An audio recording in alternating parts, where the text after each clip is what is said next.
The story begins with a bus hijacking carried out by a group of masked criminals. One of them points a gun at Iridasu Yuta and demands that he put his hands above his head. Yuta follows the command. The Telesis news station broadcasts the hijacking live, reporting that the armed group is currently heading toward Tokyo. Multiple police cars arrive and begin chasing the hijacked bus. Suddenly, a motorcycle crashes into the side mirror of one of the police cars and speeds past the convoy. A passenger on the bus begs one of the criminals to let him go, offering a large sum of money. However, instead of listening, the criminal fires his weapon, causing the money to fly out the bus window. Hearing the gunshot, the motorcyclist quickly accelerates, closing in on the bus. Meanwhile, Hikidatani Ito watches the hijacking unfold through the live news broadcast. Sitting beside Yuta is Chichibu Rabara, who seems to be focused on her device. Curious, Yuta asks her what she is doing, but Rabara tells him to be quiet. The person riding the motorcycle is Narujino Mikatan. She manages to get ahead of the bus and blocks its path. As the bus approaches, she launches herself into the air, smashes through the front windshield, and lands inside. Without hesitation, she delivers a powerful kick to one of the criminals, sending him flying out of the bus and crashing onto her motorcycle. Mikatan recites a chant to transform into Strange Juice, squeeze out the wicked soul, to guard the darkened heart. The hero of justice, Strange Juice, has arrived. In an instant, she transforms into a superhero-like figure, leaving Yuta completely stunned. Armed with a staff shaped like a soda straw, she begins her attack. Ito continues watching everything unfold through the news. One of the criminals orders the others to take her down. They all begin firing at Strange Juice, but none of the bullets hit her. She dodges and deflects them effortlessly. Then she leaps into action, striking one of the criminals with her staff and continuing to take out the rest one by one. Rabara yells out, warning that there is still one more criminal behind Strange Juice, the bus driver. Strange Juice manages to stop the driver from stabbing her. As the bus begins to lose control, Yuta jumps from his seat but is thrown backward when the vehicle hits a barrier. Strange Juice also loses her balance. She quickly calls out to Rabara to take the wheel. Rabara is shocked that Strange Juice knows her name but rushes toward the driver's seat anyway. She steps on the brake only to realize it is not working. The bus will not stop. Just then, a voice comes through from Daihatsu Meika, who introduces herself as Pumpkin Chain. Strange Juice expresses her frustration that Pumpkin Chain did not help earlier. Meika explains there was a slight connection issue, but has now been resolved. She says she will stop the bus by activating a tire killer at the toll gate. Strange Juice asks how long it will take. Pumpkin Chain replies, 3 seconds. Strange Juice signals everyone on board to hold on tight. The bus eventually comes to a stop after crashing into the barrier. News reports confirm the bus has finally stopped and wonder if there were any survivors. Thankfully, all passengers make it out safely. Strange Juice even manages to restrain the bus driver. She then returns to her normal form. The front door of the bus cannot be used due to the crash, so Mikatan leads everyone out through the back exit. But as she turns around, someone suddenly points a gun at the back of her head. Just as she suspected, the person behind everything finally steps forward, Teruoka Ryudo. Although Ryudo had stayed seated the whole time, Rabara walks over and asks what he is doing. Without warning, Ryudo strikes Rabara in the stomach with his elbow, knocking her unconscious. He then orders Mikatan to kneel and put her hands behind her head. Mikatan asked what Ryudo was planning to do. Ryudo said the troublemakers had to be eliminated and Mikatan would be the first one he would take out. But as he noticed a mark on the back of her neck, he suddenly stopped talking. Mikatan asked why he was hesitating and not pulling the trigger. Meanwhile, Yuthan woke up and saw Mikatan being held at gunpoint, but his eyes were accidentally drawn toward the waistband of Rabara's underwear. Just when Ryudo was about to shoot, Yuthan activated his powers and slammed into Ryudo, throwing him out of the bus. Both of them fell into the river and Mikatan quickly jumped in to save Yuthan, who was sinking to the bottom. Yuthan later woke up on the riverbank asking if Mikatan was the one who had rescued him. As the wind blew hard, Mikatan's skirt lifted slightly, revealing her underwear. Yuthan accidentally saw it, which instantly made his face blush and caused a nosebleed. He fainted again. Mikatan panicked and tried to wake Yuthan up, but he wouldn't respond. Just then, a strange energy entered Yuthan's body and pushed his spirit out. When Yuthan opened his eyes, a cat was suddenly standing in front of him, telling him that his spirit had been separated from his body. Shocked, Yuthan looked around and realized he was in his own apartment. He immediately asked how the cat could talk and knew so much about him. The cat told him to calm down. Yuthan was even more stunned when he looked down and saw that he no longer had legs. His form now was completely spiritual. The cat introduced himself as Chirinosuke, a fellow spirit like Yuthan. Chirinosuke reassured him that he wasn't dead yet. Then he invited Yuthan to watch something on a laptop, but when he turned it on, an awkward cat video accidentally played first. Chirinosuke then pulled up a live feed of room 103, Yuthan's own room. Chirinosuke and Yuthan were currently in room 203, directly above it. They saw someone walk into the room, and when the camera angle changed, it became clear that the person in room 103 was actually Yuthan's body. Yuthan was shocked to see himself. Chiranosuke explained that this was a Nika live stream from Mekaniko, which meant everything they were seeing was happening in real time. Suddenly, Chiranosuke jumped hard on the floor, and in the video, Yuthan's body reacted to the sound from the room above. Confused, Yuthan tried to understand how this was all possible. He floated through the wall and down the hallway, though he still hadn't fully gotten the hang of his spirit form. He accidentally phased through the floor and ended up in front of room 103. When he tried to go through the door, he was suddenly thrown back. He couldn't understand why he couldn't enter. Chiranosuke explained that it was because of a barrier. There were charms around the room designed to ward off spirits. Frustrated, Yuthan had no idea who would put such things up. Chiranosuke told him that whoever had possessed his body must have placed them. Chiranosuke then explained that Yuthan's body hadn't just been left behind, someone had actually taken it over. As a result, Yuthan's spirit had been forced out. Yuthan was distracted for a moment when he saw Chiranosuke casually sipping sake. Chiranosuke didn't really want to explain why. The important thing, he said, was that Yuthan needed to find something called the Nandala Gondala.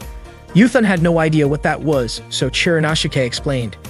It was a sacred book from ancient India, said to contain a hidden ritual to reclaim a body that had been possessed. Yuthan asked where the book was. Chiranosuke replied that it was somewhere in one of the rooms at Korei dorm, but he didn't know exactly which one. He encouraged Yuthan to go find it. Yuthan wasn't entirely convinced about Nandala Gondala, but regardless he had to look for it. To him, the most suspicious room was room 102, which belonged to Ito. He phased through the door and entered her room. It was 9:08 a.m. Ito wasn't there, but the room was still a mess. Yuthan started searching every corner of the room and went through some stacks of books. Her computer was still on and playing news footage about the bus hijacking that had happened earlier that day. Just then, Ito walked out of the bathroom. She stretched her arms, and as she did, her shirt lifted slightly, unintentionally revealing her underwear. Yuthan accidentally saw it, gasped in shock, and quickly apologized before turning away in a panic. But since he was a spirit, his body slipped through the wall into the next room. As luck would have it, the person in the next room was wearing a short skirt and happened to be jumping up and down, which once again caused her underwear to become visible to Yuthan. This second unexpected incident triggered a nosebleed, a clear sign that he was overwhelmed. In that moment, he unleashed his full power strong enough to destroy Earth's atmosphere. And as a result, a massive disaster occurred that ended life on the planet. Now floating somewhere in space, Yuthan was completely lost and confused. Chiranosuke appeared and told him there was something important he had forgotten to mention. Whenever Yuthan became too stimulated and lost consciousness, it would cause an asteroid to crash into Earth and wipe out humanity. Yuthan couldn't quite grasp what Chiranosuke meant. Chiranosuke went on to explain that everything had happened because of Yuthan's actions. Every time he saw a girl's underwear, his excitement would reach its limit, unlocking his hidden superhuman abilities. But if he got overly stimulated while already at that peak, the limit would break and he would pass out, which would then trigger the global catastrophe. Yuthan was still unsure how this had anything to do with falling asteroids, but Chiranosuke told him not to overthink it. The point was simple. If Yuthan didn't want humanity to be destroyed, then he had to avoid getting overly stimulated. Chiranosuke urged him to fix what had happened, to go back in time and start over. According to Chiranosuke, spirits weren't bound by the same rules of time or physical form, especially since Yuthan no longer had a body. Yuthan didn't fully understand everything Chiranosuke was saying, but Chiranosuke encouraged him to return to the flow of time and work to create the greatest happiness and a peaceful future. Yuthan was sent back to the exact same moment, 9:08 a.m., right when he had first entered Ito's room. He heard Ito's voice coming from the bathroom. Remembering what happened last time, he quickly turned away and phased into the room next door, room 101, where he saw Mikatan reaching up for a book on a high shelf. She had to jump a few times to grab it, which unintentionally exposed her underwear again.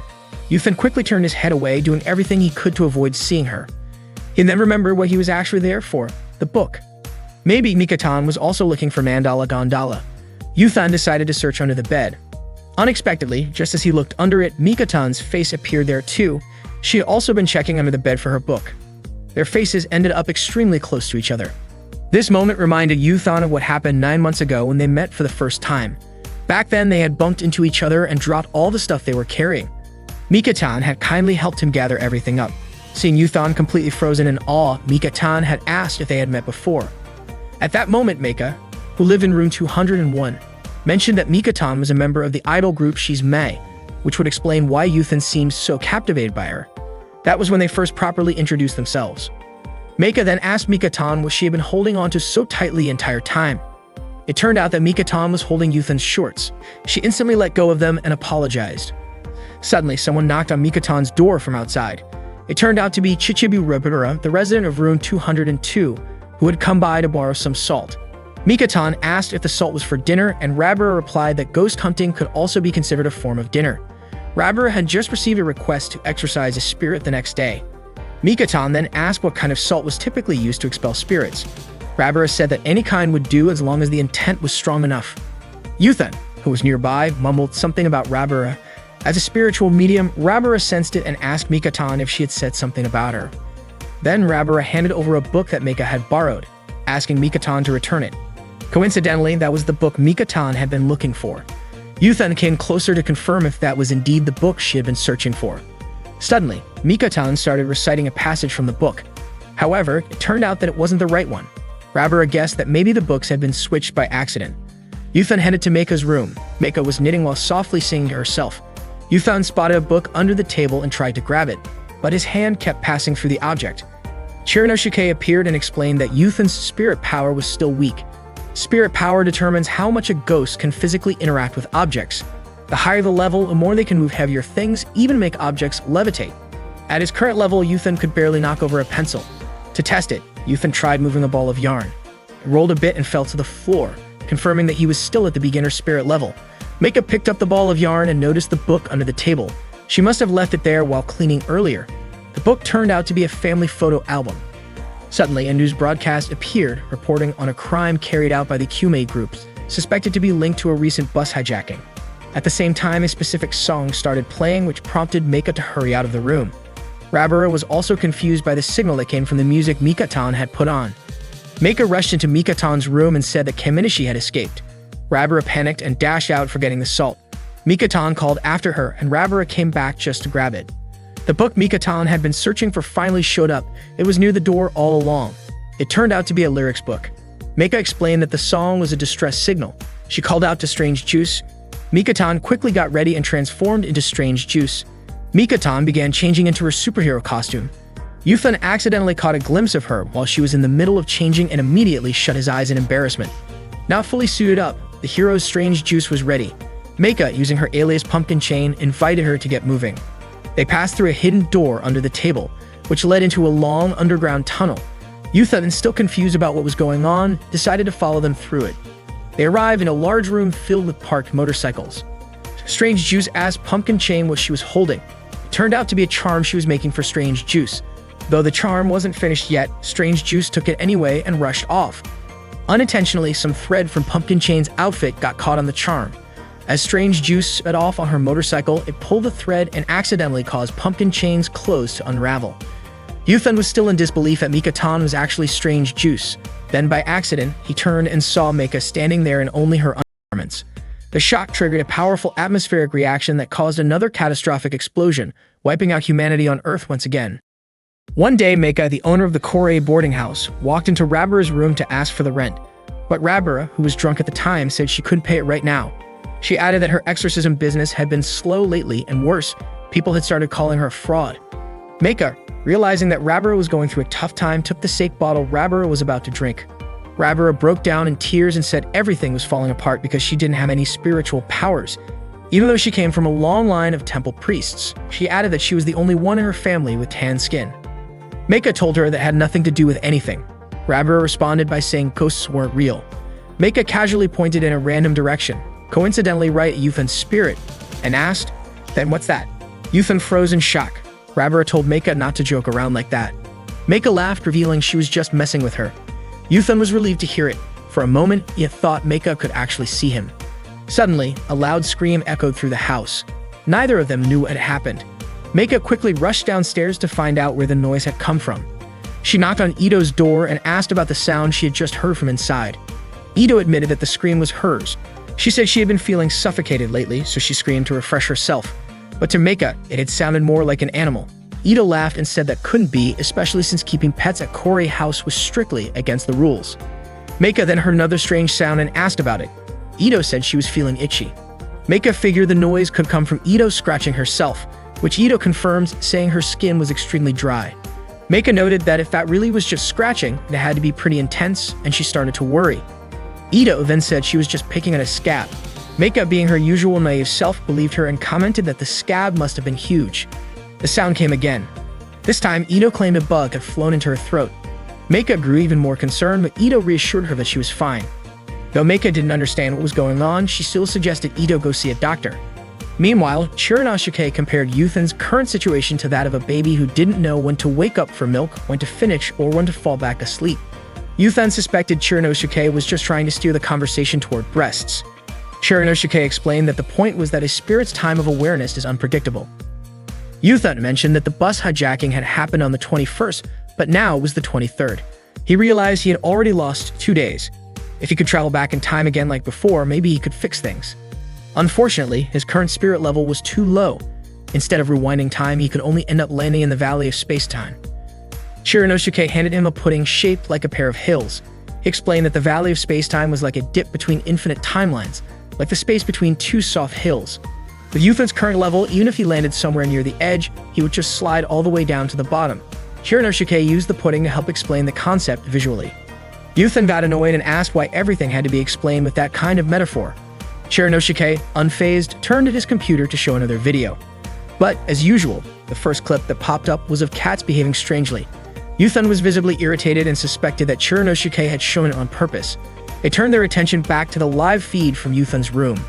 His physical body was opening a box. Chiranosuke was convinced there was something suspicious inside.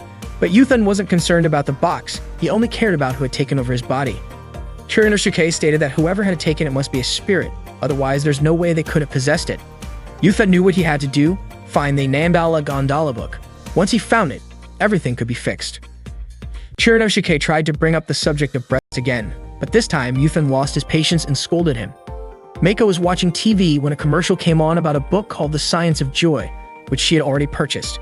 The book claimed to use techniques developed by NASA to help people overcome various life challenges.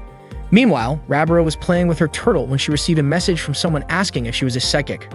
Rabara responded, confirming that she was indeed a psychic. The person replied, saying that it was a cool job, mysterious and fascinating.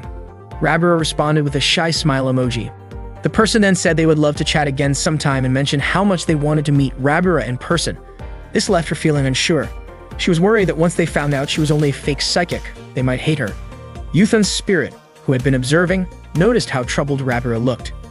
He remembered the times Rabara used to vent to him. Back then, she had ranted about a cocky IT company CEO who had disappointed her deeply. Yuthan asked if she had just been rejected again. Rabara said it wasn't rejection, she had simply seen that CEO walking hand in hand with another girl. Yuthan then asked if she was still a virgin. Rabara blushed and said she wasn't.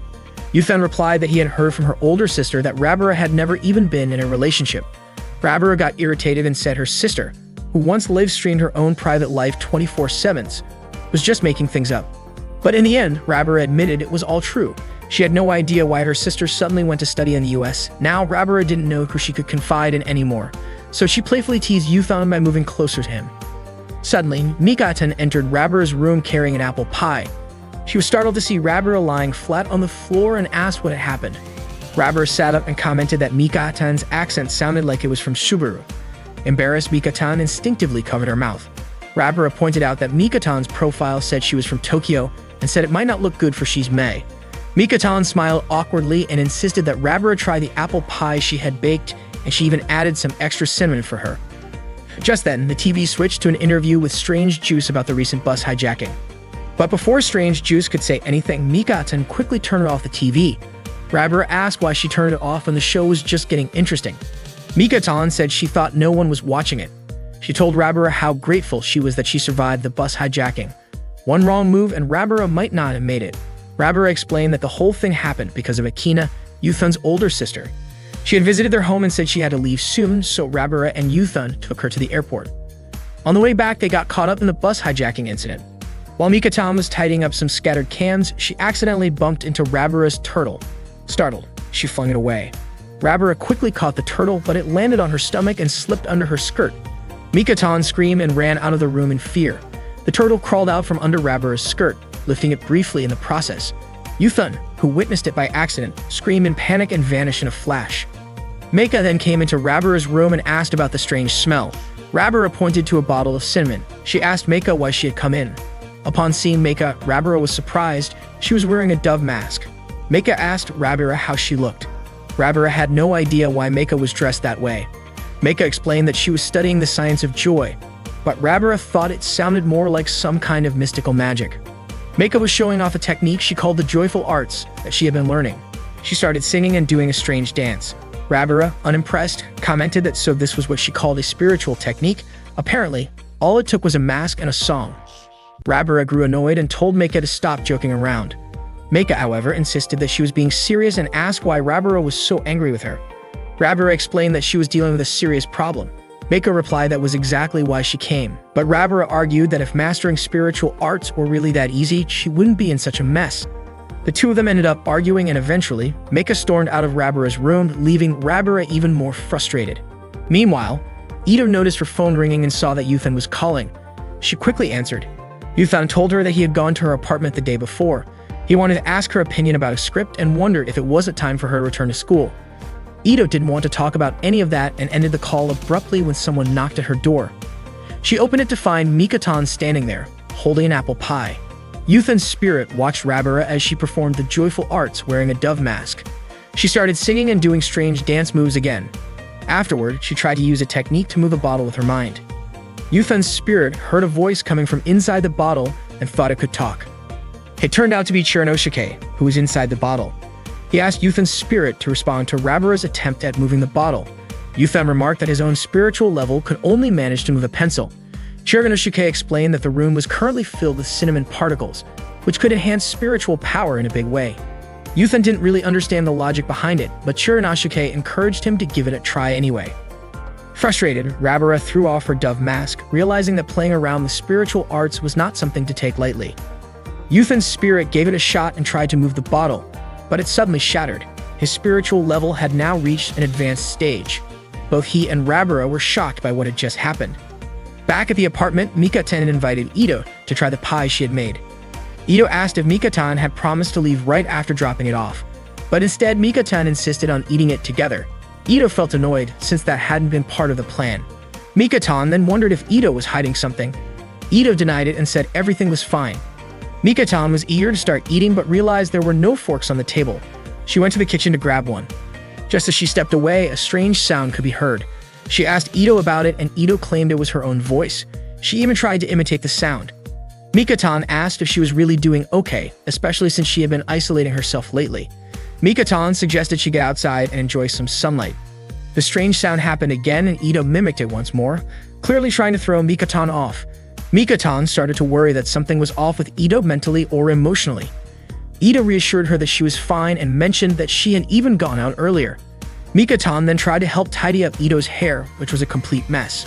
As she searched for a comb, she noticed something odd, some reddish strands on the comb that didn't match Ito's usual hair color. Ito got irritated and told Mikatan not to make baseless comments. Suddenly, Mikatan was confused by a salmon lying on the floor. Ito, without hesitation, devoured it. Mikatan was startled by how strangely Ito ate. But Ito explained that this was just how people in her family usually ate fish. Mikatan was startled again when she noticed something strange on Ito's back. Ito claimed it was just from scratching herself, but the shape of it seemed really unusual to Mikatan. Ito was annoyed by Mikatan's non-stop chatter and she said that spikes had started growing on her back like a stegosaurus. Mikatan was convinced it must be some kind of illness. Ito told Mikatan to leave her room, but Mikatan, seeing how strange Ito was acting, panicked and tried to calm her down. She screamed for help and said that Ito was in serious trouble. Rabira and Meika heard Mikatan scream and immediately rushed to Ito's room.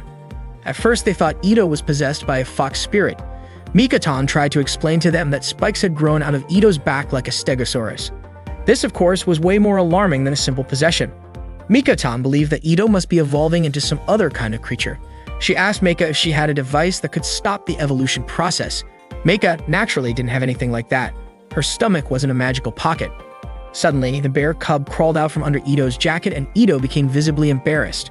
Everyone was stunned to see a baby bear in Ito's room. Meika asked how the bear got there and Rabira questioned if pets were even allowed in the building. Ito claimed that the bear cub was her younger brother, Hikatomi Mui, a second grader in elementary school who had just started learning the 8 times table. Meika could tell Ito was lying, especially since she was the one who previously said that pets were strictly forbidden in Korei House. Ito then pointed out that Rabira also had a pet, but to Meika, having a turtle was different. It didn't make noise, cause trouble, or destroy the room. Mika-tan was confused as to why there was a baby bear here in the first place. Ito explained that she had found him in the woods during a rainstorm, crying alone inside a cardboard box. Meika told her to stop lying again, but Ito insisted that she was telling the truth this time. Meika suggested reporting the situation to the local clinic. As she got ready to leave, Ito stopped her and said she would not give the bear cub up to anyone, only she could understand what the little one needed. Mui looked visibly sad. Mika-tan pleaded with Meika to give them more time. She pointed out how wrong it would be to abandon a baby bear during a storm. Rabura agreed, noting that bears were not the same as dogs or cats. Mika-tan suggested it would be best if they first investigated how the bear cub ended up abandoned. Meika agreed but warned that if they didn't find any leads by the end of the year, she would report it immediately. Ito felt relieved and promised she would always protect Mui. Mui was happy and began tickling Ito. Meanwhile, Yuthan's spirit was watching all of this unfold. Later that night, Mika-tan met Meika out on the balcony. She asked Meika what the real reason was behind Ito deciding to quit school. Meika said she had already asked but never got an answer. Yuthan's spirit overheard this and remembered a conversation he had with Ito. Back then, he had been surprised to find out that the person who beat him in a video game was actually his neighbor. He asked Ito if she was skipping school just to play video games, since it would explain why she was so good. Then he asked where she went to school and again questioned why she was skipping it. Ito told him he was being insensitive and asked if he realized how rude he was being by bombarding her with questions like that. Yuthan apologized. Ito then shared that she had moved here because she never felt accepted. Meika pointed out that Ito's father was part of the city's education committee, and her dropping out could cause problems, especially since it might impact his chances in the upcoming election. Apparently, it was Rabura's cousin who introduced Ito to Korei House. Meika assumed that Ito must have been feeling very lonely. Suddenly, Mika-tan suggested they throw a party, especially since Christmas Eve was coming up. They planned to invite everyone in Korei House, including Ito. Even Yuthan's spirit wanted to be invited. Just then, Rabura showed up and said she had forgotten to tell Meika and Mika-tan something. She quickly placed an urn in front of them, put on a dove mask, and began singing and dancing. Rabura tried to summon some sort of power to show off to them. Yuthan's spirit tried to shatter the urn, but nothing happened. His powers only worked when there was cinnamon powder around. Rabura became sad, feeling disappointed that there were no ghosts after all. She had really wanted to be just as amazing as her mother and grandmother. To cheer her up, Mika-tan and Meika performed a joyful dance spell. It worked. Rabura cheered up again. Meika even promised to teach her the second part of the happy dance spell. Meanwhile, Shihaya Tomoto sent Ito a video link that was making the rounds online. The video showed a list of this year's victims. One of the names listed among them was Hikiyotani Ito. She was shocked to see her own name there. A video shows the Kumei group revealing that an asteroid named VR1 is currently approaching Earth. The asteroid is said to be about 2 kilometers in diameter. For comparison, the asteroid believed to have led to the extinction of the dinosaurs was about 10 kilometers wide. It's easy to imagine the level of destruction VR1 would cause if it were to crash into Earth. International organizations claim that a direct collision is impossible, but in truth, all of that is a lie. The impact is very real and is expected to happen on December 31st at 11:55 p.m. However, the US government and other developed nations are allegedly hiding this information from the public. They've reportedly formed a secret pact, and world leaders are being evacuated quietly into nuclear shelters. They're afraid that public knowledge of the shelters would lead to mass panic and chaos, so they've chosen to protect themselves and let the rest of the world face the disaster unprepared. The Kumei group refuses to accept such a conspiracy. They demand that the governments of the US and Japan come forward and reveal the truth. Although their message was broadcast on television, it was dismissed as nonsense. Instead, TV stations labeled Kumei's doomsday beliefs as dangerous. It's possible that Kumei truly believes the world is ending, or maybe they're trying to bring it about themselves. All in the name of carrying out the vision of their recently deceased leader, Tsubuchi Kumei. Chirinosuke turned off the television. Yuthan asked what Kumei meant when they talked about the asteroid hitting Earth. He suspected that maybe the government and experts had been lying all along. But in his opinion, the ones who actually wanted humanity to be wiped out were Kumei. Since Tsubuchi Kumei had died, Yuthan began to suspect that someone or something might have possessed his body. Yuthan then went to Ito's room to see what she was watching. Suddenly, Mika-tan's voice could be heard from outside the room, asking Ito to open the door. Mika-tan had brought in a Christmas tree, which she placed inside the room. She said she had an idea to hold a Christmas party at the Korei house. Excited, Mika-tan started singing jingle bells and turned on the Christmas lights. Out of nowhere, Mui jumped toward the tree. Mika-tan quickly caught the baby bear and gently warned him not to play near the decorations. Ito then asked Mika-tan about the bus hijacking that happened the day before and showed her a video of strange juice. She was starting to suspect that strange juice might actually be Mika-tan. Mika-tan immediately ran off to find Meika. But when she entered Meika's room, she found a strange octopus-like figure inside. Mika-tan exclaimed that someone from Mars must have arrived. Rabura entered Ito's room with some items for the Christmas party, but she didn't find Ito inside. Ito had gone to Mika-tan's room, where she ran into Strange Juice. Ito was looking for Mika-tan even though she had just asked her to come there. Strange Juice said she had no idea where Mika-tan was. Gathering her courage, Ito asked if it was true that she and Mika-tan were friends. Strange Juice answered that they had been close for a long time, best friends even. Ito also asked how Strange Juice knew Rabura. She replied that Mika-tan had once shown her a picture of Rabura. Yuthan's spirit, who had been observing everything, commented that Strange Juice was lying. But Ito wasn't fully convinced yet. She felt there wasn't enough evidence. Strange Juice seemed to sense that suspicion and said she would show the proof soon, but first asked to use the bathroom. Ito reminded her that she had forgotten to close the bathroom door. Strange Juice replied that she liked to live freely even in the bathroom. This made Yuthan's spirit even more curious. He began to wonder what Strange Juice was really doing in there. He was shocked to see Mika-tan changing into Meika's octopus-like combat outfit. Earlier, when Mika-tan had gone to Meika's room, she had mistaken Meika for a Martian. Meika had laughed and explained that it was a high-tech camouflage combat suit she had developed and nicknamed the Two-Maker. Now it was clear Mika-tan had been using the suit to confuse Ito. Once she had it on, Mika-tan turned invisible. She tiptoed past Ito and pretended to fall from the bed, startling her. Ito couldn't understand how that was possible. She thought there must be a secret passage from the bathroom to the bed. Mika-tan started to panic and denied the idea, but Ito wasn't convinced. She said she wanted to check the bathroom herself. Mika-tan tried to stop her, saying that Strange Juice was still using it. But Ito pointed out that the door was wide open anyway. Quickly thinking on her feet, Mika-tan pretended to call out to Strange Juice and tried to stall her. Mika-tan said that everything was clear and she just wanted to go back to sleep since there was still time before the party started. She kindly took her bed and closed the curtains. Ito was still confused when suddenly, the sound of flushing came from the bathroom.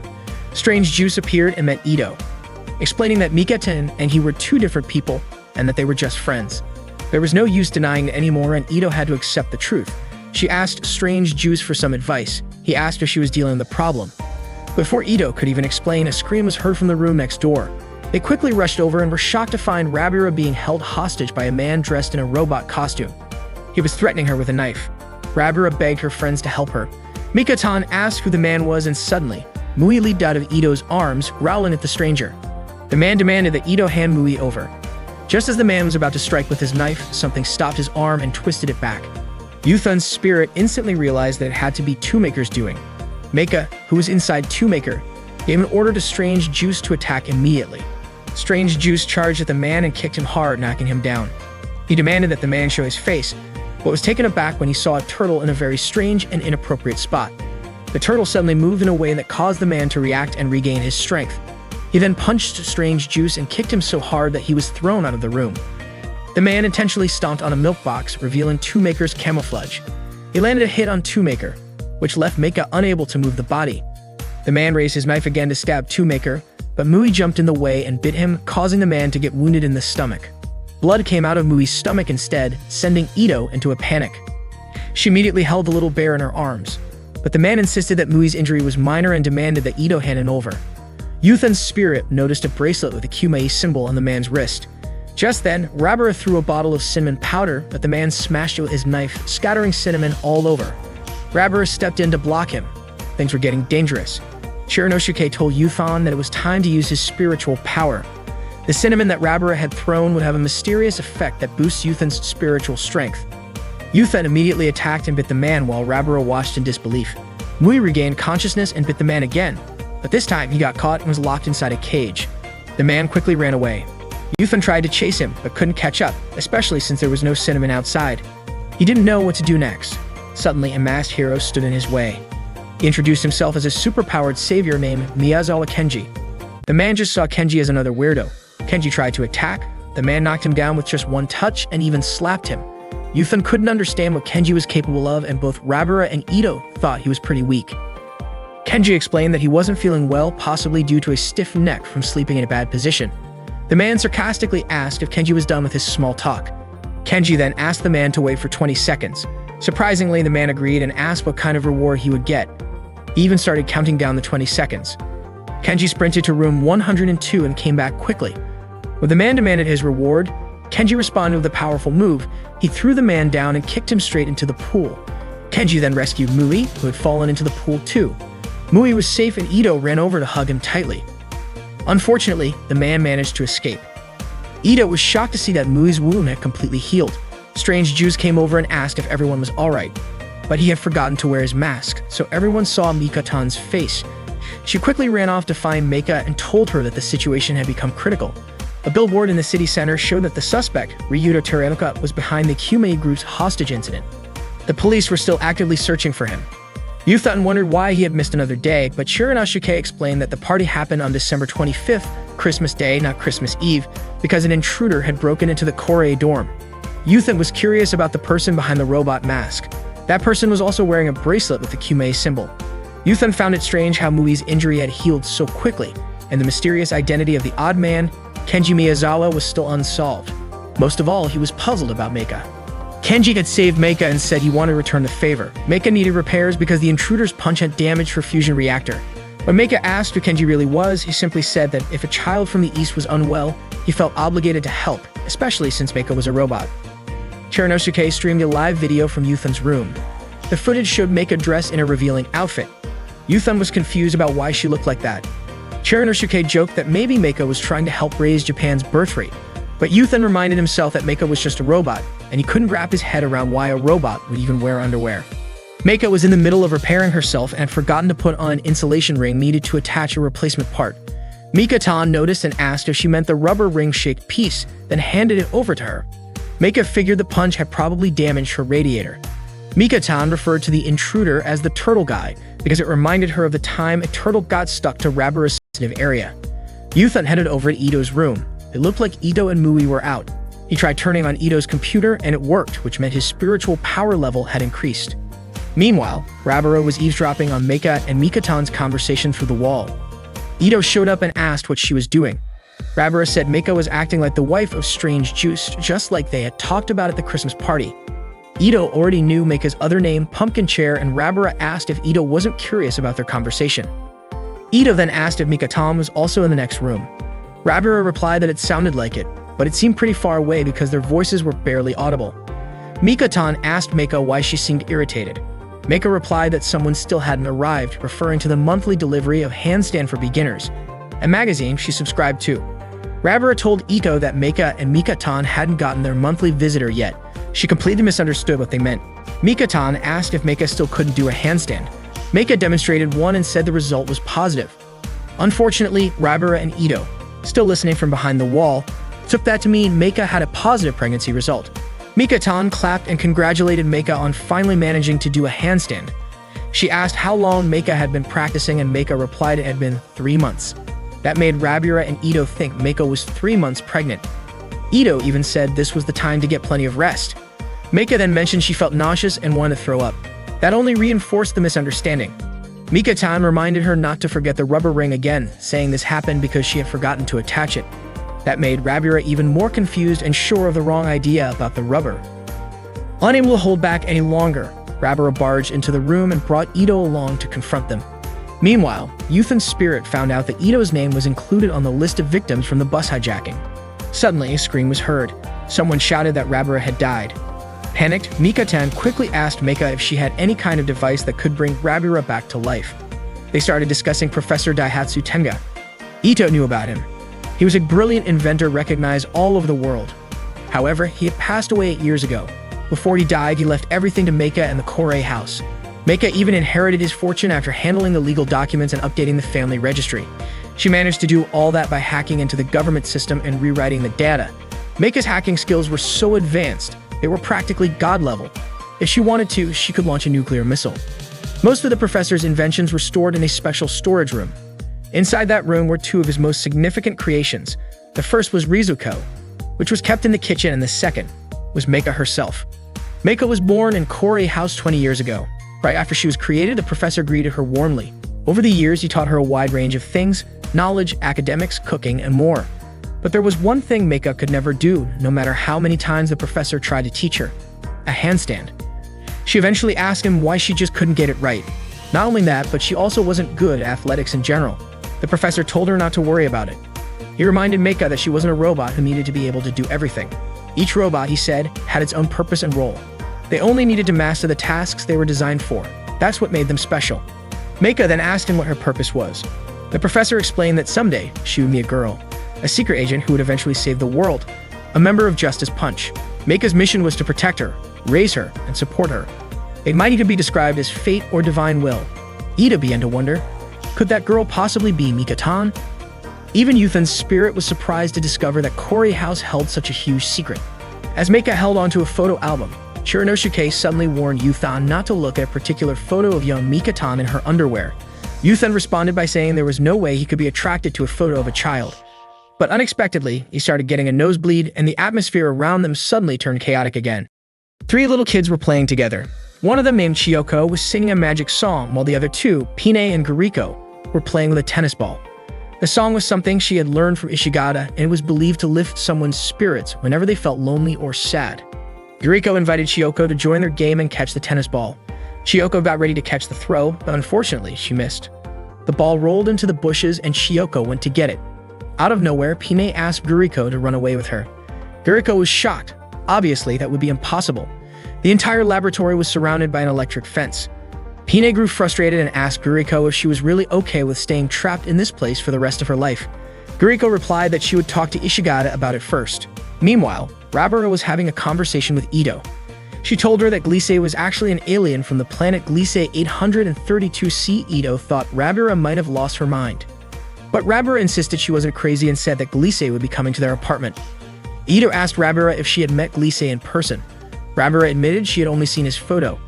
Out of concern for how she might come across, Rabara decided to leave a male doll in Ito's room, worried that Gliese might think she was weird if he saw it in her own room. Rabara thanked her and left the doll there, even though Ito never agreed to it. A breaking news report came on stating that a young woman had been found collapsed and injured in her apartment earlier that morning. Not long after, it was confirmed that she had passed away. The body was identified as Meiko Shoro, a 17-year-old high school student who had apparently fallen from her apartment. Yuthan recognized the name. He had seen it on the list of victims from the video. It turned out that the names on that list were people who were going to be killed, which meant it was some kind of premeditated crime. That also meant Ito might be in danger. Chiranosuke figured Ito probably didn't know anything about this yet. Yuthan really wanted to warn her, but he didn't know how. According to Chiranosuke, the quickest way was to possess someone's body. Yuthan had never heard of doing something like that before. Chiranosuke explained that Yuthan wouldn't be able to possess anyone until he reached a certain spiritual level, and there were specific rules about how possession worked. Chiranosuke pulled up a video on his laptop to explain. At first, it seemed like he had opened a girl's swim meet clip by mistake, but that wasn't what he meant to show. The first rule of possession was that it wouldn't work if the person's consciousness was too strong, unless the spirit's level was high enough. To raise that level, Yuthan would need to use cinnamon. The second rule was that possession usually only worked if the target had a matching spiritual wavelength and also had potential as a spirit medium. Chiranosuke told Yuthan to spread the cinnamon and try to possess Rabara. Yuthan headed to Mika-tan's room where Mika-tan, Ito, and Meiko were talking. Mika-tan showed them an email from Gliese asking about Rabara. Meika had gotten a similar message. Mika-tan wasn't sure how to respond. Ito suggested they ask Rabara directly. Yuthan began searching for the cinnamon powder. He opened a drawer and found it. Now the only thing left was getting Rabara into the room. The 3 of them decided to go talk to her together. Along the way, they jokingly called Gliese a guy who lacked courage. Yuthan discreetly moved the bottle of cinnamon and slipped it into Mika-tan's pocket. When they arrived at Rabara's room, they were surprised to find her in revealing clothes cleaning her room. Rabara was busy and told them to come back later. Mika-tan approached her anyway, and Yuthan quickly moved the bottle of cinnamon out of Mika-tan's pocket. As he did, it accidentally caused her clothes to lift slightly and her underwear briefly showed. Yuthan immediately shut his eyes in embarrassment. The bottle hit the floor and broke, sending cinnamon powder all over the room. Rabara asked Mika-tan what she was doing, and Mika-tan replied that she wasn't doing anything at all. Yuthan nearly lost focus. He had to act fast. He concentrated and managed to possess Rabara, which caused her to faint instantly. They asked what happened to Rabara. Rabara woke up and said that she had succeeded. Mika-tan looked confused, wondering what was going on with her. Rabara, who was actually being possessed by Yuta at that moment, immediately turned to Ito and told her that she was in serious danger. Ito was puzzled. Mika-tan said that Rabara seemed different, as if the way she talked had changed from usual. Yuta thought they definitely would not believe him if he explained everything, so he quickly adjusted his speech pattern to match Rabura's tone so they would not get suspicious. Ito asked if Rabura was feeling alright. Rabura replied that there was something far more important that she needed to tell him. However, Meika interrupted the conversation. She wanted to ask Rabura what her favorite flower was. Yuta, still in Rabura's body, answered Rafflesia. Mikotan then asked what her favorite song was, and Yuta replied, "The one about your bread, the song by She's May." Mikotan got excited because it turned out Rabura listened to her song. The final question came from Ito. What was Rabura's favorite snack? Yuta answered, turtle pellets. Now it was finally Rabura's turn to say something, and it was supposed to be about Ito. But just as she was about to speak, Yuta was suddenly forced out of Rabura's body and she fainted again. Yuta had no idea what just happened, until Chiranosuke explained that Yuta could only possess someone for 7 minutes. Yuta got upset, asking why Chiranosuke had not mentioned that earlier. That night, Gliese visited Rabura's apartment. He even complimented her on the unique dress she was wearing, saying it suited her perfectly. Rabura replied playfully, saying Gliese was such a smooth talker. They toasted to the occasion. Rabura said she would go grab some snacks, but Gliese told her he had already brought some. Rabura asked what the snack was called, but Gliese told her she would find out once she tasted it. Rabura took a bite, and Gliese asked how it tasted. Rabura said it had an unusual flavor. Gliese explained that it might be because the product had recently been reformulated. As it turned out, the snack was actually turtle pellets. While the taste was not great, Rabura pretended it was surprisingly delicious and said her body was just reacting to how amazing it was. Gliese offered her more, but Rabura politely declined, saying she was already full. She got up to play some music. Gliese handed her a cassette of the song Can I See Your Bread by She's May. He told her to keep it, but Rabura mentioned she already had a copy. Gliese said he figured she might, since that song was her favorite. Rabura replied that she did not really like the song that much. Noticing Glise's slightly disappointed face, she quickly grabbed the cassette and said she actually loved that song so much that she had played her old tape until it broke, and she was grateful to have a replacement. Gliese stood up and said he was going to get a special gift for her. Rabura waited inside. Suddenly, she smelled something unpleasant. Gliese returned with a Rafflesia flower as a present for Rabura. He asked if there was something wrong with the gift. Rabura said the flower had a very unique smell. Gliese explained that the Rafflesia's scent, which resembled rotting meat, was meant to attract flies to help pollinate it. He asked if Rabura did not like the present. Rabura finally shouted that she could not take it anymore. She felt like Gliese was playing a joke on her. Gliese insisted that he never meant to upset her. He just wanted to make her happy. Yuta was watching the whole thing unfold. Rabura could not believe that Gliese was trying to cheer her up with a corpse-scented flower and turtle pellets. That was when Gliese decided to come clean. He admitted that he had emailed Rabura's friends to ask what she liked, and the answers they gave matched exactly what Rabura had just said earlier. Gliese knew she must be really upset. That moment triggered a memory in Rabura.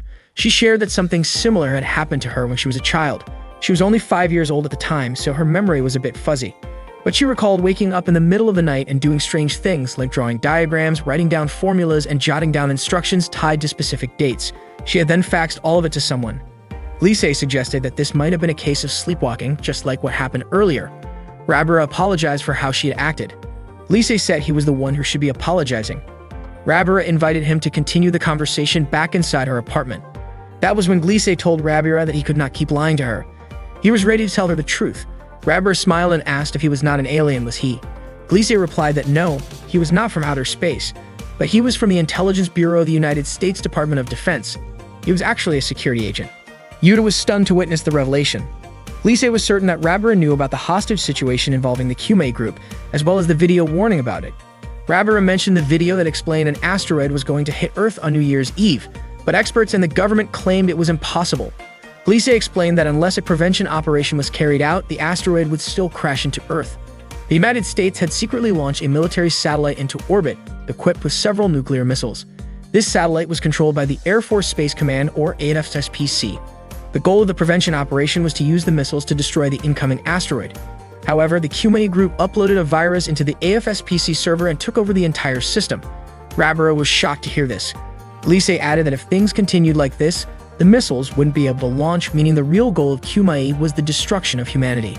Yuthan was getting more confused about everything because shouldn't the Kyumei group have warned people about the asteroid coming? Rabura then asked Gliese why he was telling her all this. Gliese explained that the Kyumei virus was extremely advanced, something ordinary people couldn't hack, but there was one genius hacker who could. That person was Daihatsu Meika. No one on Earth could remove the virus like Meika could. That was why he had been in contact with her multiple times. Rabara understood that Gliese was trying to use this to his advantage. She got annoyed and asked if Gliese really thought he could get close to Meika just because he was dating her. Gliese begged Rabara not to misunderstand, insisting he was genuinely interested in her. But Rabara was already too angry and questioned Gliese, who had promised to make her happy. She told him not to toy with her feelings. Suddenly, Kenji appeared from the rooftop and said that Gliese was someone who liked to fool around. Gliese asked who Kenji really was. Kenji then asked Gliese if there was an atmosphere in outer space, wanting to hear Glise's opinion. Gliese ran away immediately, with Kenji chasing after him. Gliese managed to jump and land safely, while Kenji fell into the plants below. Kenji used his clam bomb remove and successfully kicked Gliese into the pond. Rabara shouted and threw a Rafflesia flower at Kenji before rushing to help Gliese. She told Gliese to get away while he still could. Rabara warned that if Kenji was serious, he could unleash a lot of power and urged Gliese to run as fast as possible. Gliese left, promising to repay Rabara's kindness. Kenji was about to chase after Gliese again, but Rabara hit him with a big fish and kept attacking him. Meika came out, yelling at Rabara about what she was doing to Kenji. She pushed Rabara down, which confused Rabara. Meika explained that Kenji was someone who could be trusted. Then, she ordered Kenji to capture Gliese. Kenji quickly left to do so. Meika challenged Rabara to a fight and Rabara happily accepted. She kicked Meika into the pond. Ito and Mikatan shouted for them to stop fighting. Yuthan didn't know what to do about the girls' quarrel. Meanwhile, Chiranosuke was excited, calling it a splash or a girls' swim meet. They looked very stunning, but Yuthan tried hard not to look. Mikatan asked why Rabara and Meika were fighting. Rabara explained that it was because Meika was protecting Kenji, whom she called Mia Ken. Meika then asked why Rabara was so upset with Kenji. Rabara said that Meika would never understand human feelings because she was a robot. Meika responded by asking if Rabara didn't find Gliese, who acted like an old man, to be a poor match for her. Mikatan tried to persuade both of them to make peace. She then asked Mui if he agreed that they should reconcile. Meika started to suspect that maybe Mui was the root of the problem because Ito had brought him here. However, Ito didn't pick Mui up. Instead, Mui was given to her by Rabara's younger brother, Chichibu Rahandao. Rabara was surprised to hear Ito say that. Ito explained that Rahando suddenly came to her room a month ago and asked her to take care of the bear cub temporarily. Rabara suspected Ito was lying and Ito got annoyed, saying all that talk from psychics was nonsense. Rabara got angry and told Ito that kids who don't want to go to school shouldn't say things like that. Ito got frustrated and called Rabara a liar. Reflexively, Rabara slapped Ito. Mikatan was confused, wondering why they were acting like this when they had been so close just yesterday.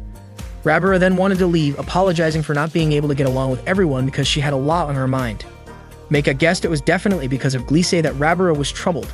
Rabara said that Meika was lucky not to have any burdens, and that the fate of humanity was probably not something Meika needed to worry about. Meika didn't understand why Rabara said that, but didn't push the matter and went to her room. Mikatan asked Ito to forgive Rabara and Meika because, deep down, they were both good people. Ito, however, asked Mikatan why she was acting like a goody two-shoes and warned her not to try being a hero. Mikatan felt sad and didn't expect Ito to say that. Ito added that Mikatan should understand the situation by now since she was supposed to be a hero. Then Ito left Mikatan's room.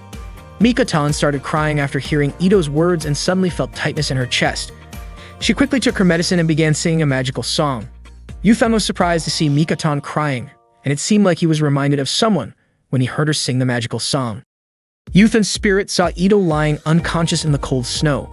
He felt heartbroken because ever since he became a spirit, all he could do was watch. He couldn't do anything to help. He started crying and blamed himself for everything that happened.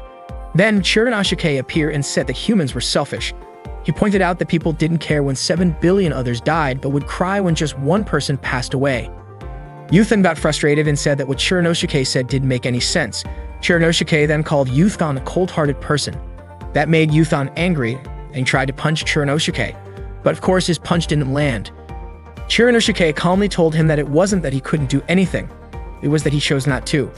Tears still streaming down his face, Yuthan asked what he was even supposed to do now. That's when it hit him, maybe the answer was to go back in time. Chiranosuke confirmed his hunch. He said that with Yuthan's current level of power, he had the ability to do just that. He could land on any time-space slope he wanted. But to make it happen, Yuthan would need one thing: a strong, unwavering will to save someone. Without that will, Yuthan would bounce off the curved surface of time-space and would never be able to return to this world. Yuthan accepted the risk. Chiranosuke urged him to form that strong desire deep within his soul, and Yuthan made a promise to himself. He was going to protect Ito, no matter what. Yuthan successfully went back to December 29 at 9:25 p.m. He entered Ito's room and saw her opening an email from someone.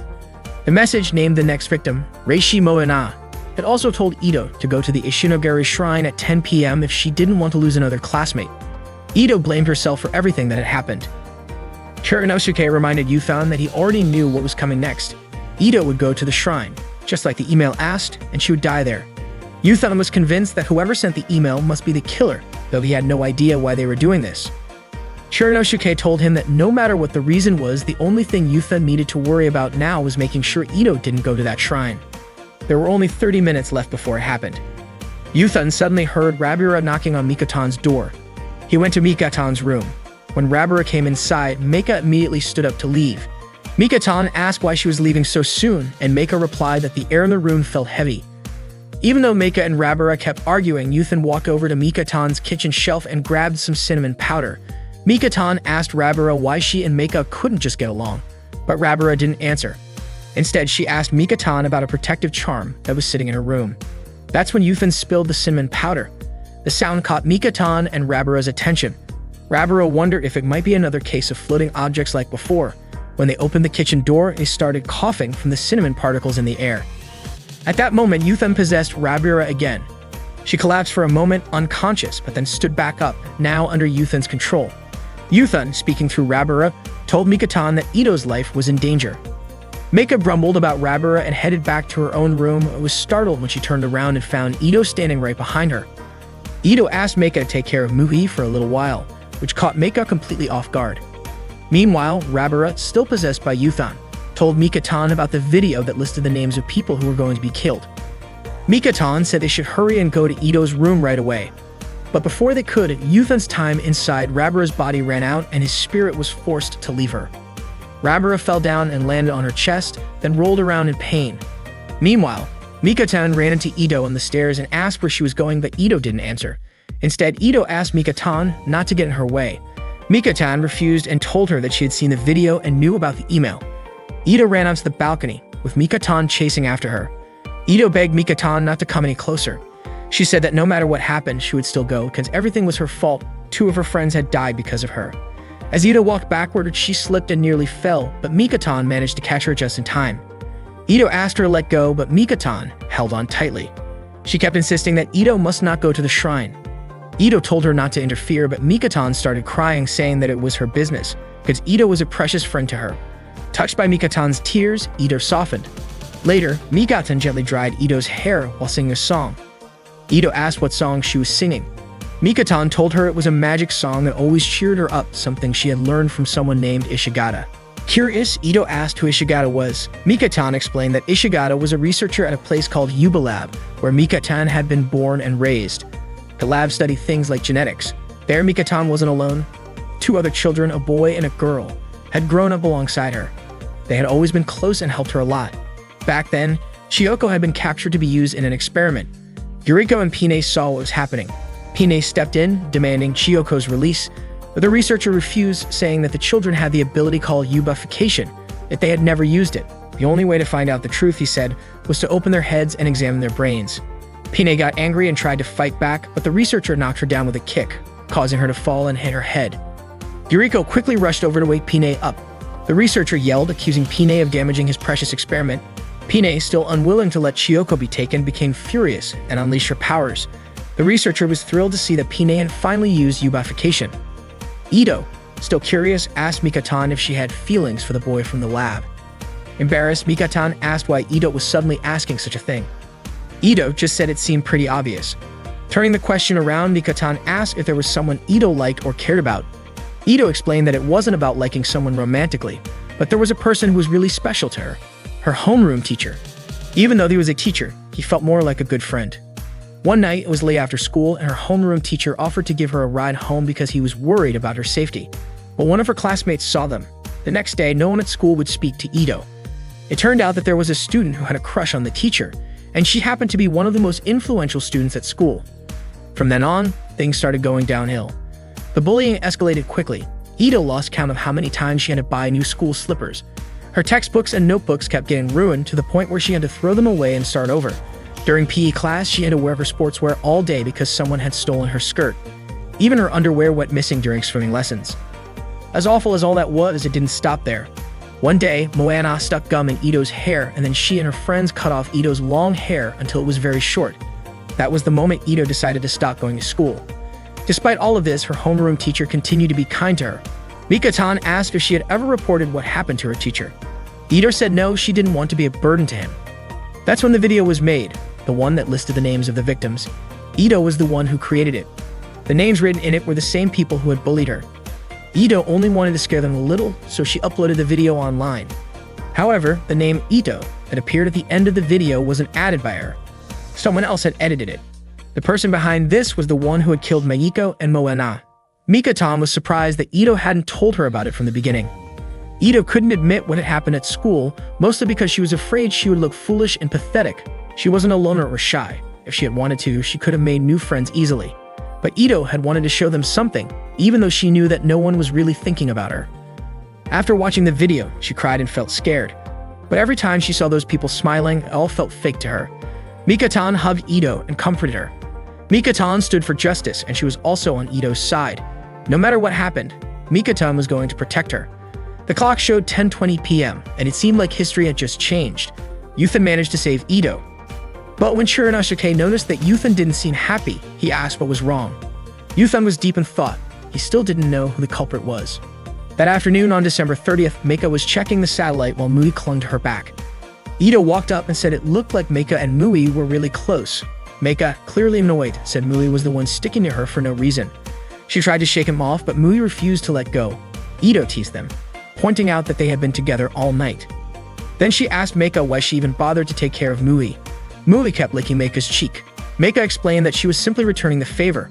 Mui had saved her life once. Ito asked what Meika was doing there. Meika explained that she had detected interference in the satellite connection and came to investigate. Then Meika asked Ito what she was doing there. Ito said she had actually come to get Mui, but changed her mind and left. Meika yelled after her, frustrated, and telling her to take Mui back with her. There was just one day left before New Year's Eve. Ito asked Mika-tan what she was doing. Mika-tan said she was dealing with a bit of a problem. The spirit of Yuthan showed up as Mika-tan was gathering some medicine. Suddenly, a loud noise came from upstairs. Ito and Mika-tan rushed to find the source. They were shocked to find Meika tied up with duct tape over her mouth. Ito immediately started looking for Mui, while Mika-tan peeled off the tape. Meika apologized, explaining that the man had taken Mui. He was the Turtle Man, the same man who had come before trying to take Mui. Ito dashed off to find Mui. Meika called after her, saying there was something else she hadn't told her yet. The man had left a message. This was punishment for not showing up the night before.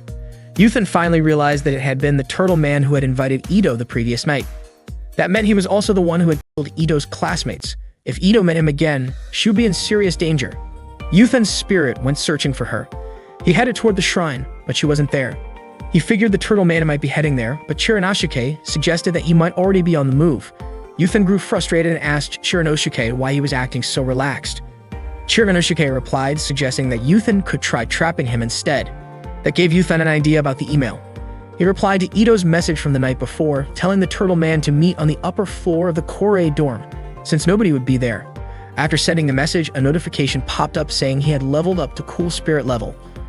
Yuthan went to check Mika-tan's kitchen cabinet, hoping to find some cinnamon powder. Unfortunately, it was already gone, even though there had been some left yesterday. His original plan was to borrow Rabura's body to confront the man, but now he had to come up with another strategy. While Meiko was busy fixing herself, Yuthan was trying to figure out what kind of tool could work against the turtle-like man. Maybe a stun gun, or perhaps a mask, as Shiranosuke suggested. Yuthan remembered seeing that tool before. At one point, Meika had shown it to Mika-tan, a mask called the Face Maker, used for disguises. She had demonstrated how it could make her face look like Rabura's. Meika explained that as long as the mask had 3G data of a person's face, it could mimic anyone. It could even change the voice when paired with the Voice Maker. Meika once transformed herself into Ito and imitated her voice perfectly. Yuthan, now in spirit form, came up with a plan. He sent a message to Meika and Rabura, letting them know that the turtle-like man was heading to the upper floor of the Korei dorm and pleaded for their cooperation to stop him. Shiranosuke asked if the plan would actually work. Yuthan was confident that the two of them could pull it off. At the same time, Ito was searching for Mui, calling his name as she looked for him. Meanwhile, Mika-tan was also looking for Ito. The turtle-like man followed the directions from the email and arrived at the scene. Meika and Rabura were watching from above. Rabara referred to the situation as a truce, since they were about to face a fight. Though they seemed united, they briefly turned away from each other as they hadn't been on the best terms. But for now, they had to stick together. Rabara used the two-maker to turn invisible, while Meika used both the face-maker and voice-maker to disguise herself as Ito. She held a stun gun, ready for action. That was Yuthan's plan, and he believed it would succeed. The turtle-like man arrived and immediately realized that the person standing in front of him was not the real Ito. Meika, disguised as Ito, didn't deny it, but he didn't hesitate. He raised his gun and warned her not to play games. Rabara, still invisible, tried to land a surprise attack, but he managed to deflect it. He then ripped off Meika's mask, revealing her true face. Rabara shouted for him to stop and was even willing to put herself at risk to protect Meika. Meika yelled back, telling Rabara not to do anything reckless and urged her to run. The man shot Meika, and she fell to the ground. He then turned to Rabara and made it clear he wasn't bluffing. To prove his seriousness, he fired into the air, and the shot accidentally hit Kenji, who was trying to make a flashy entrance. Instead, he was struck and collapsed. Meika still held onto the hope that it was all just a trick. Rabara couldn't bear the thought of Meika dying, especially after how harshly she had spoken to her. When the man aimed at Rabara, Meika stepped in to shield her, getting hit once again and collapsing. Yuthan couldn't believe how his carefully planned strategy had spiraled into chaos. Rabara screamed in anguish, unable to accept Meika's condition. Meanwhile, Kenji was lying weakly in the snow. Ito spotted him and rushed to his side, urging him to hold on. As she lifted his head to support him, her short skirt slightly revealed the top edge of her underwear, unintentionally triggering a reaction in Kenji. That sudden surge of emotion allowed him to regain his strength and unleash his power. Kenji Miyazawa suddenly came back to life with full strength after being unexpectedly energized when he caught a glimpse of Ito's underwear as she was trying to help him. Just as a man was about to shoot Rabara, Kenji appeared and launched a powerful campanella kick at him. The kick was so strong that the man was sent flying. Confused as to how Kenji could get back up, the man was surprised to learn that Kenji had a clairvoyant ability and had prepared by wearing a bulletproof shield under his clothes, so the bullet had no effect on him. The man quickly stood up and tried to fire again, but Strange Juice appeared just in time to stop him. Kenji and Strange Juice teamed up to face the man. Based on numbers alone, Kenji was confident that they could win. However, the man then revealed his true power. He could perform a Yubification transformation just like Kenji and Strange Juice, but at a manifestation rate of 2,000%. Kenji didn't care about that. He and Strange Juice charged at the man together, but they were immediately knocked back. Kenji was thrown so hard he crashed into Rabara. Strange Juice demanded to know the man's true purpose. He replied that his goal was to create an ideal world by eliminating what he called inferior humanity and replacing it with a world ruled only by the superior W. Strange Juice had no idea what W he was talking about. As he aimed his weapon at her, Ito stepped in to protect her. The man told Ito to move out of the way, but she refused. She pleaded with him to stop all of this. The man insisted she was just getting in the way and threatened to kill her. But suddenly, he doubled over in pain. A battle seemed to erupt in his mind. One voice said it wouldn't allow him to act recklessly anymore. Another asked why he was hesitating when everything was finally going according to plan. Yet another voice urged him not to hurt Ito. These conflicting voices argued endlessly, tormenting him and leaving Yuthan even more confused. Then Kenji called out to Yuthan asking for his help. At first, Yuthan didn't realize Kenji was speaking to him. He was stunned that he could even see him. Kenji told him not to ask questions and tossed him a small bottle filled with cinnamon powder. Yuthan rushed to Rabara's side and Kenji hurled the bottle. The cinnamon powder burst into the air. Rabara suddenly regained consciousness. Upon seeing her own underwear, she sprang into action and launched a fierce kick at the man. Surprised, the man wondered how Rabara could also perform a Yubification. Rabara struck him again and again, slapping, stomping, and finally slamming him into the ground. When the man asked how she was able to transform, she simply answered that she did it because she wanted to. With a final punch, she sent him flying. A cloud of black smoke burst from his body, revealing what looked like a spirit escaping him. At the same moment, Yuthan's spirit also separated from Rabara's body. Rabara was confused by everything that had just happened and immediately ran over to check on Meika, who was lying motionless. She broke down in tears, begging Meika to wake up. Meika slowly opened her eyes and asked why Rabara was crying so much, which only made Rabara sob louder. Meanwhile, Mui approached Ito, and she wrapped her arms around him in relief. Now it was time to reveal the man behind the mask. Strange Juice removed it, and everyone was shocked. Underneath the costume was Tomoto Chihaya, their high school homeroom teacher. Meika couldn't believe a teacher would do something like that. Chihaya admitted he had done everything because he had deep feelings for Ito. Everyone was stunned, and Ito herself didn't know what to say. Blinded by love, Chihaya had edited the video and sent the email to Ito. Ito asked if that meant Chihaya was also the one who had taken the lives of Meiko and Moana. Chihaya confessed that he had been possessed by the spirit of Tsubuchi Kyumai, the leader of the Kyumai group. It was Kyumai who had committed those acts. Everyone was shocked by this confession. Strange Juice was still trying to understand the situation. Chihaya explained that he had made a contract with the spirit of Tsubuchi Kyumai in exchange for having his own wish granted. In return, Kyumai had taken control of Chihaya's body. Chihaya's wish was to take revenge. He already knew that Ito had been harassed at school, and he could not forgive those who did it. Even though he was destined to be with Ito, their classmates kept getting in the way. When Ito asked what he was talking about, Chihaya told her not to hide her feelings. He also said that he knew she loved him, and in return for her love, he punished them. According to him, it was a test of love, and he wondered if he was wrong to do it. Meika got chills hearing Chihaya say that. Rabara then said that the spirit of Tsubuchi Kyumei must have been inside Chihaya's body. But Chihaya denied it, saying that Kyumei's body was no longer of any use to him. Meika understood that this was the result of yubification, more precisely, yubimensification. When someone was infected by a virus called the Hercules virus, the body would undergo an epigenetic effect that triggered gene switches. This would lead to a change in body composition and allow the person to gain strength beyond their normal physical limits. However, that power could not last forever. Usually, there was a limiter, and the condition when that limiter disappeared was what they call yubification. It carried a massive risk. Repeated use could lead to severe damage, growth suppression, and even death. That was what had happened to Tsubuchi Kyumei. The little bear was created to regenerate his body. With this exceptional regenerative ability, he could avoid death and survive routine yubification. Ito was upset and called Chihaya disgusting. Chihaya then asked why she still refused to be honest. He had one last request. He did not want her to die, but Ito kicked Chihaya in the head and told him to stop messing around. She also called him a perverted teacher and said she no longer believed anything he said, even if he was being possessed by a spirit. To her, he was just talking nonsense. She told him straight up that he was annoying. The new year finally came. Mikatan, Meika, Rabara, Ito, and Mui celebrated with Nagashi Soba. Rabara complained about having to celebrate with Nagashi Soba. Mikatan pointed out that Soba was a New Year tradition. But Rabara argued that the real issue was doing Nagashi in the middle of winter. It did not fit the season. Rabara then turned to Ito for her opinion, but Ito said there was nothing wrong with it. With a sulky look on her face, Rabara quietly pulled Meika aside to talk. The two of them moved into another room where Rabara asked about the server issue at AFSP. Meika admitted that she had hacked into the American military's server, but everything still looked normal. Besides, if an asteroid were really going to hit, people all over the world would have been in a panic by now. Meika then invited Rabara to come back and enjoy the New Year celebration, which she called the Maikaman Party.